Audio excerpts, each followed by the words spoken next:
Congress party ఏ రాష్ట్రంలో ఉన్న కుమ్ములాటలు common. ఒకరి కుర్చీని ఇంకొకరు కూల్చాలనుకోవడం కాంగ్రెస్ లో కొత్తేం కాదు. పదవులు ఇవ్వకపోయినా పొట్టు పొట్టు కొట్టుకోవడం కూడా చాలా రొటీనే. ఇప్పుడు తెలంగాణ కాంగ్రెస్ ని ఒక 4-5 కాంట్రవర్సీలు ఒక్కసారిగా రౌండప్ చేసేశాయి. క్రమశిక్షణ కమిటీ చేతికి ఫుల్ గా పని పెట్టేశాయి. ఓవైపు కొండా సుష్మిత, మధ్యలో కొండా సురేఖ, ఇటు చిన్నారెడ్డి, ఎప్పుడూ తగ్గని రాజగోపాల్ రెడ్డి, వీళ్ళంతా ఇప్పుడు డిసిప్లినరీ కమిటీ బోర్డు బోన్లో నిలబడ్డారు. మరి కమిటీ ఏం తేల్చబోతుంది? ఇది తిరుగుబాటుకే తిరుగుబాటు, అసమ్మతిపైకే పోటెత్తిన అసమ్మతి.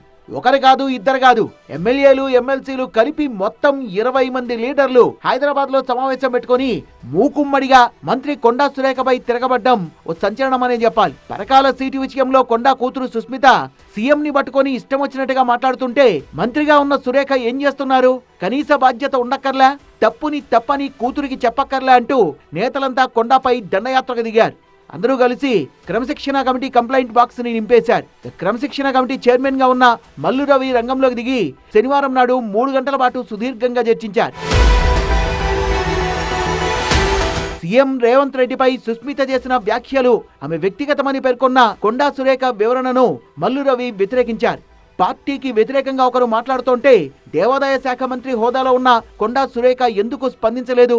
పార్టీ నియమాల ప్రకారం ఖండించాల్సింది కదా అని అసహనం వ్యక్తం చేశారు. కొండా సుస్మిత, సురేఖపై ఇంకా ఫిర్యాదులు వస్తూనే ఉన్నాయన్న ఆయన మరోసారి చర్చించి నిర్ణయం తీసుకుంటామన్నారు. కొండా సుస్మిత గారు మాట్లాడినటువంటి వీడియోస్ అవి తెప్పించుకొని వాటిని చూడటం జరిగింది. ముఖ్యమంత్రి గారిని మామూలు వ్యక్తి కంటే తక్కువగా చూపించి పెద్ద అనుచిత వ్యాఖ్యలు చేసినట్టుగా దాంట్లో కనపడుతుంది. అందరిచ్చినటువంటి కంప్లైంట్స్ని మళ్ళీ సమగ్రంగా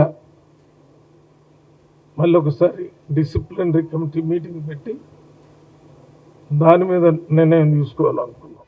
సరే, కొండాది బిగ్ ఎపిసోడ్ కాబట్టి కాస్త టైం తీసుకున్నారే అనుకుందాం. మరి చిన్నారెడ్డి సంగతి ఏమైంది అనంటే దాన్ని పోస్ట్ పోన్ చేసేసింది క్రమశిక్షణ committee. Congress senior Chinna Reddy versus MLA Megha Reddy episode పైన చర్చ జరిగిందన్న మల్లు రవి మేఘారెడ్డి కంప్లైంట్ కి చిన్నారెడ్డి ఇచ్చిన వివరణకు పొంతన లేదన్నారు. సో మరోసారి ఇద్దరిని పిలిచి మాట్లాడాక నిర్ణయం ఉంటుందన్నారు.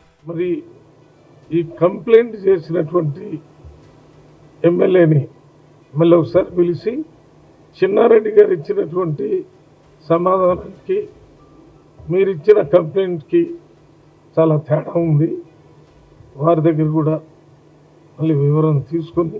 సరే, వీళ్ళిద్దరిది ఇట్లుంటే మరి టైం దొరికినప్పుడల్లా కాంగ్రెస్ నేతలపై విమర్శలు చేస్తూ వస్తున్న మునుగోడు ఎమ్మెల్యే కోమటిరెడ్డి రాజగోపాల్ రెడ్డి వివాదానికైనా కమిటీ ఫుల్ స్టాప్ పెట్టిందా అంటే అది జరగలేదు. రాజగోపాల్ రెడ్డి విషయంపై ఇప్పటి వరకు ఎవరూ ఫిర్యాదు చేయలేదని, సమయం వచ్చినప్పుడు ఆ అంశాన్ని సుమోటోగా స్వీకరిస్తామని సెలవిచ్చారు మల్లు రవి. రాజగోపాల్ రెడ్డి గారు మాట్లాడిన కంప్లైంట్స్ నాకు తెలియదని కాదు, నేను వెళ్ళలేదని కాదు, కానీ దానికి ఒక ప్రొసీజరల్ దానివల్లే ఆగింది. ఆ ప్రొసీజరు మీరు అడిగినట్టుగా సుమోటోగా చేస్తూ పోవటం కాకుండా కాంగ్రెస్ పార్టీలో ఒక ప్రొసీజర్గా ఉంటుంది కాబట్టి దానికోసం ఆగాం.